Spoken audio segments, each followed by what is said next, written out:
A continuación vamos a hablar de los números binomiales.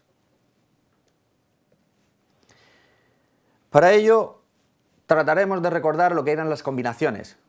Introduciremos el número binomial, hablaremos de sus propiedades y mostraremos dos aplicaciones muy prácticas, lo que llamamos el triángulo de Pascal y la fórmula de Stiefel. Terminaremos con un ejemplo de cómo aplicarlo, este ejercicio, este tipo de números binomiales.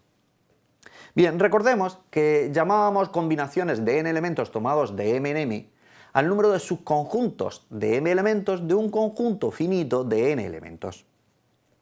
Y recordemos que la manera en la que teníamos de calcular cuántas combinaciones podíamos hacer era utilizando, por ejemplo, los números factoriales de esa forma. Teniendo eso en cuenta, nosotros podemos como apartar el hecho de las combinaciones y decir, tengo ese número factorial, n factorial partido por m factorial por n menos m factorial. Eso es un número además que siempre es entero. Pues voy a definir un número binomial como el resultado de la expresión que he visto anteriormente. Es decir, defino n sobre m, el número binomial n sobre m, igual a n factorial partido por m factorial por n menos m factorial. Como vemos, esta definición podemos establecer como equivalente a la de combinaciones de n elementos tomados de m en m. Que de hecho es otra manera de establecer la definición. Nosotros vamos a utilizarla como número binomial porque veremos que nos va a servir también para emplearlo en otros casos. Propiedades que cumplen los números binomiales. Primero, n sobre 0 es igual a n sobre n igual a 1. Se puede demostrar fácilmente utilizando las combinaciones. N sobre 0, ¿de cuántas maneras podemos coger de un conjunto de n elementos? 0, 1. Y n sobre n sería un conjunto de n elementos, un conjunto de n, 1. Pero también utilizando la fórmula que hemos visto anterior, n factorial partido por 0 factorial por n menos 0 factorial. Eso equivale a n factorial partido por n factorial, que es 1. O sea que vemos que los resultados se pueden obtener del mismo modo que n sobre 1 es n. Y recordando lo que teníamos de las combinaciones, esta propiedad siguiente es equivalente a las combinaciones de n elementos tomados de m en m, era igual a las combinaciones de n elementos tomados de n menos m en n menos m. Pues por lo tanto los números binomiales resultan los mismos. Vamos a ver otra curiosidad, otra propiedad. Si nosotros consideramos 0 sobre 0 nos da 1. Si ahora consideramos 1 sobre 0 también nos da 1. Y 1 sobre 1 también 1, por las propiedades que hemos visto anteriormente. Veamos lo siguiente. 2 sobre 0 nos da 1, ya la conocemos. 2 sobre 1, aplicando las propiedades, nos da 2. Y 2 sobre 2, 1. Prosigo. Voy con el 3. 3 sobre 0, 1. 3 sobre 1 es 3. 3 sobre 2 también es 3, porque es equivalente a 3 sobre 3 menos 1. Por lo tanto, es igual. Y por último, 3 sobre 3 es 1. Aquí puedo ver, si sigo, por ejemplo con el 4, si continúo con el 4, me da esos números. Esos números los separo un poquito y observo por un lado una pirámide que equivale a la otra pirámide. Esa pirámide en rojo puede ser que la recordéis fácilmente. Es lo que conocemos como los coeficientes binomiales. Si yo desarrollo a más b y lo elevo a 0, me da 1, sus coeficientes. Si desarrollo a más b elevado a 1, me da 1 y 1, los dos coeficientes que tiene. Si desarrollo a más b elevado a 2, me da 1, 2 y 1. Esa pirámide que obtengo es lo que se llaman coeficientes binomiales. Por eso también a los números binomiales, por su equivalencia, como hemos visto anteriormente, se les conoce como coeficientes binomiales. Estos coeficientes binomiales cumplen, o es lo que uno recuerda como el triángulo de Pascal, y cumplen una propiedad muy característica. Si yo cojo, por ejemplo, los dos que tengo ahí señalados y los sumo, me da el de abajo. Del mismo modo, si cojo los dos que tengo señalados y los sumo, me da el de abajo. O los dos esos y los sumo, me da justo el de abajo. De este modo, puedo ver que se combina y se tiene las propiedades del triángulo de Pascal, nos dice que sumando dos de los de arriba me da justo el que tiene de abajo. Y así puedo obtenerlos todos. ¿Qué nos está dando la posibilidad? De obtener los siguientes números binomiales, los del desarrollo, los siguientes coeficientes binomiales, obteniéndolos de arriba. Eso es lo que se conoce como la fórmula de Stifel, o en algunos casos, en alguna bibliografía también la encontraréis como la fórmula de Pascal, la que me dice que dado la suma de esos dos números binomiales me da el tercero, es decir, la suma de los dos me da el de abajo. Esta fórmula también la podemos obtener de esta otra forma. La fórmula de arriba se suele conocer como la fórmula de Stifel, la de abajo se suele utilizar también el nombre de la fórmula de Pascal. Es la misma, solo cambio un poco la posición. Para obtener bien de manera recursiva, es decir, 1 con los dos anteriores, o bien que 2 me den el siguiente. Ese proceso recursivo se utiliza mucho y es muy conveniente a la hora de hacer cuentas. Luego lo veremos cómo lo podemos aplicar ese proceso recursivo. Esta fórmula, que la vamos a utilizar a continuación en el siguiente ejercicio, recordad que es una fórmula que se utiliza mucho en los números binomiales. También, o coeficientes binomiales, ambos casos, por la equivalencia entre el gráfico que habéis visto de la imagen piramidal de los números binomiales con los coeficientes de los binomios. De hecho, el nombre binomial viene por los binomios. Por eso os digo que lo podéis encontrar tanto como coeficientes binomiales o números binomiales. Vamos a ver cómo utilizamos la fórmula de Stifel para calcular este simple ejemplo. Dado un conjunto finito, encontrar el cardinal de las partes del conjunto. Aunque este ejercicio podemos desarrollarlo de otras formas, vamos a utilizarlo de esta manera, por utilizar la fórmula de Stifel y poderla ver cómo la vamos a desarrollar fácilmente, la fórmula de Stifel o la fórmula de Pascal, como queráis denominarla, y podemos ver cómo lo aplicamos. Lo digo porque también se puede desarrollar este ejercicio, también lo podéis ver utilizando inducción, es fácil, o, como veremos en el próximo tema, utilizando el teorema del binomio de Newton. Pero a continuación vamos a verlo así. Recordemos que las partes de un conjunto hacen referencia a todos los subconjuntos de ese conjunto. Estamos tratando con un conjunto finito, de cardinal finito. Bien, consideremos como A sub i todos los subconjuntos de i elementos de ese conjunto A, de ese conjunto finito.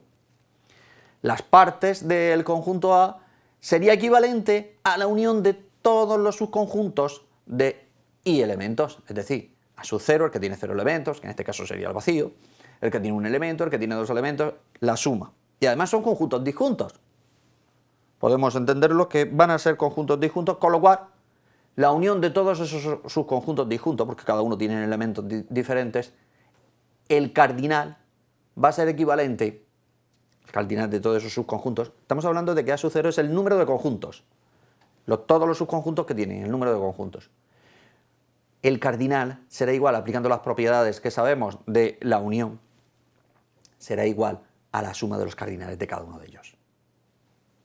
Consecuentemente, para calcular el cardinal de las partes, necesitamos calcular el sumatorio de todos los subconjuntos que tenemos de i elementos. Pero recordemos, todos los subconjuntos de i elementos, aquí equivalía a las combinaciones de n elementos, si n es el cardinal, entendemos que n es el cardinal del conjunto A, todas las combinaciones de n elementos tomados de i en i.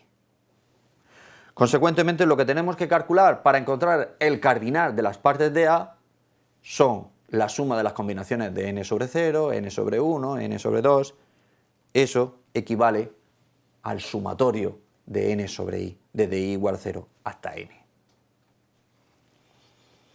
Por lo tanto, encontrar el cardinal de las partes de A equivale a encontrar el cardinal de esa suma.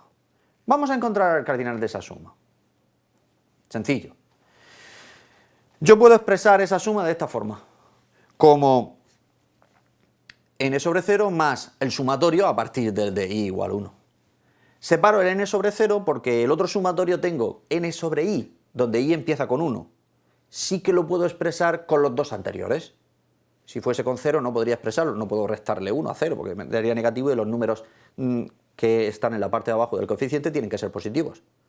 Consecuentemente, sí puedo expresar, y ahora podría expresar este, que es el equivalente a utilizar la fórmula de Stifel, como habíamos visto, de el de aquí arriba. Hacemos la sustitución. Entonces, al hacer la sustitución, me queda ese sumatorio. Si yo ese sumatorio lo separo, me queda así. Observamos que al separarlo, me queda este primer sumatorio,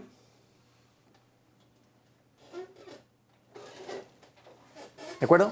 Ese primer sumatorio que empieza, en realidad, con este valor, que sería 0, porque si sustituyo i por 1, ese me daría 0. Con lo cual, el primero puedo quitarlo, y al quitarlo, me daría ahora sí. Al quitar el primero de antes, apartar el primero, me daría de esta forma. Donde aquí lo único que hemos hecho ha sido variarlo y empezar otra vez con i igual a 1, porque empezaría en 1, que sería el siguiente del anterior. Este sería el primero del anterior y este con i igual a 2 sería el segundo, pero podemos reiniciar el contador y ponerlo ahí, tendríamos lo mismo. Con la ventaja de que esto que acabamos de encontrar, este que acabamos de encontrar nuevo, es igual a este. Son iguales. Eso me permite ahora escribir el sumatorio como el término que va a tener 0 más 2 veces el siguiente sumatorio. Observar que ahora, de esa forma, yo puedo hacer un proceso reiterativo. De manera de que cualquier sumatorio de los que voy obteniendo, lo puedo expresar siempre, aquí lo repito, y lo puedo expresar siempre como n menos algo sobre 0 más 2 veces el sumatorio siguiente. ¿Eso qué me da? Eso me da la posibilidad de que he comenzado diciendo de que el sumatorio de n sobre i era igual a n sobre 0 más un sumatorio. Pero como ese sumatorio también lo puedo poner como n menos 1 sobre 0 más otro sumatorio, lo voy extendiendo y cada vez se va ampliando más. Hasta llegar al último. Si os dais cuenta, en el último tengo n menos 1, pero eso va a ser 1, con lo cual me paro, ya no puedo seguir, me voy a parar porque sería 1 sobre 1. De esa forma, en el último me quedaría así. Voy teniéndolos todos con los ceros, excepto el último, porque el último es 1 sobre 1. Y si tuviese que seguir, si siguiese, me llegaría a 0 arriba, cosa que no puedo encontrarlo. 2 sobre 0 no podría. O sea, 0 menos 1 me daría negativo, con lo cual no me funcionaría. Lo dejo solo así. Y una vez que lo tengo así, voy viendo que tengo sumatorio de coeficientes, sumatorio de números binomiales, por 1 o por 2. ¿Pero qué es más? Puedo observar que lo que tengo ahora era coeficientes, como veis, estos coeficientes, al ser todos terminan en 0, todos tienen 0, todos siempre valen 1. Y el último, como es 1 sobre 1, también vale 1.